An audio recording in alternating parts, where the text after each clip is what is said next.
Bonjour et bienvenue, c'est parti pour une petite histoire. Dans un petit village niché au cœur d'une vallée verdoyante, il y avait une légende que tous les habitants connaissaient bien. On racontait qu'une vieille horloge, située dans la grande bibliothèque du village, avait le pouvoir de manipuler le temps. Mais elle était enfermée dans une pièce secrète, et personne n'avait jamais osé y entrer. Certains disaient que l'horloge appartenait à un magicien qui avait disparu depuis des siècles, d'autres croyaient que c'était une simple rumeur pour effrayer les enfants. Lina, une jeune apprentie bibliothécaire, était fascinée par cette légende. Elle passait des heures à fouiller dans les livres poussiéreux de la bibliothèque, espérant y trouver des indices sur cette fameuse horloge. Un jour, alors qu'elle rangeait un vieux grimoire dans un coin reculé, elle aperçut une petite clé dorée, cachée sous un tas de parchemins. Curieuse, elle la prit et la tourna dans ses mains. Elle était gravée de symboles étranges, comme un langage ancien. Lina décida de l'examiner de plus près. Elle se souvint alors que, selon certaines histoires, une clé en or était le seul moyen d'ouvrir la porte menant à la pièce secrète. Son cœur s'emballa. Elle savait que c'était son moment. Elle se dirigea vers la bibliothèque, parcourut les allées, et trouva la porte mentionnée dans les légendes. La serrure était vieille et rouillée, mais la clé dorée s'y inséra parfaitement. La porte s'ouvrit dans un grincement sourd, et Lina entra dans une pièce plongée dans l'obscurité. Au centre de la pièce, sous une lumière pâle qui semblait émaner de nulle part, se dressait l'horloge. Elle était majestueuse, bien plus grande que n'importe quelle horloge qu'elle ait jamais vue, avec des aiguilles en argent brillant et un cadran orné de motifs mystérieux. Lina s'approcha lentement, son souffle court, ses mains tremblantes. Lorsqu'elle toucha la surface du cadran, un bruit sourd résonna dans la pièce, et les aiguilles commencèrent à tourner à toute vitesse, plus vite que le temps lui-même.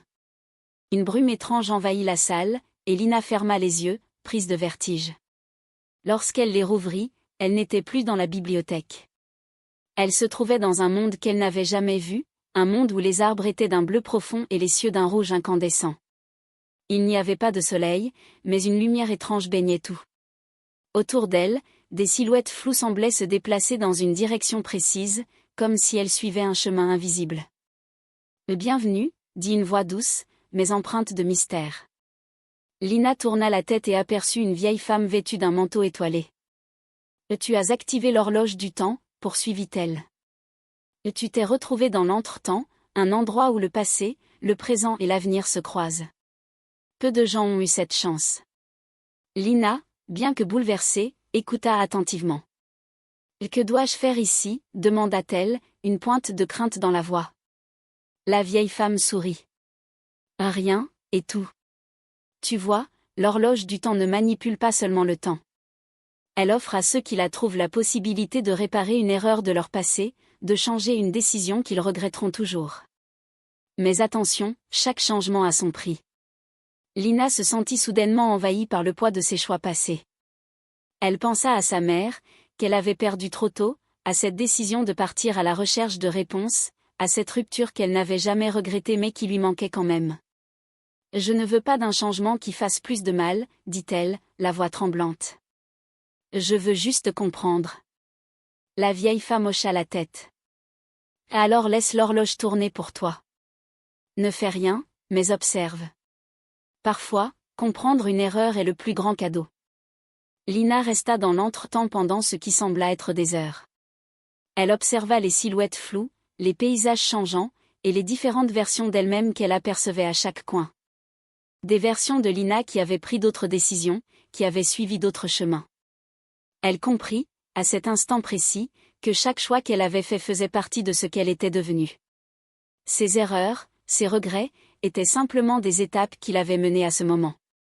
Finalement, elle sentit une chaleur douce l'envelopper, et la brume se dissipa autour d'elle. Elle se retrouva de nouveau dans la bibliothèque, la clé dorée toujours dans ses mains, mais l'horloge silencieuse devant elle. Elle ferma doucement la porte de la pièce secrète, un sourire léger sur les lèvres. Elle avait compris. Le temps n'était pas quelque chose à changer, mais quelque chose à apprécier, avec toutes ses imperfections. Et parfois, l'essentiel était de vivre pleinement dans le moment présent. Fin. Si cette vidéo t'a plu, n'hésite pas à liker et à t'abonner. À très vite pour une nouvelle histoire.